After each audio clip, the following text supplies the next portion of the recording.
Nagsumabog ang Bulkang Taal noong 2020 at idineklara ng off-limits sa mga tao magmula noon, kabilang sa mga naapektuhan ang mga hayop na nooy nasa paligid ng Taal.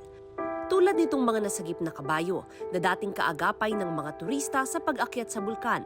Sa unti-unting pagbango ng mga lugar na apektado ng pagsabog, kasama rin ang mga kabayong ni-rescue mula sa bulkan. Unti-unti ring nabubura ang kanilang takot dahil sa dinanas na kalamidad. Ang atin pong mga kabayo nung bagong putok ang bulkan, sila po'y naging mailap at nagiging parang agresibo. Ngayon, nagbibigay sila ng saya sa mga turista sa Tanawan City.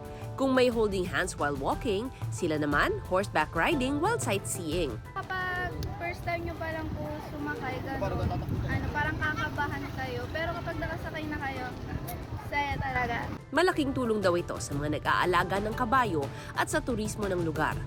May mga sinusunod din po tayong mga safety measures upang masigurado po natin ang kaligtasan ng lahat ng sasakay. Para sa GMA Integrated News, Mav Gonzalez, nakatutok, 24 Oras.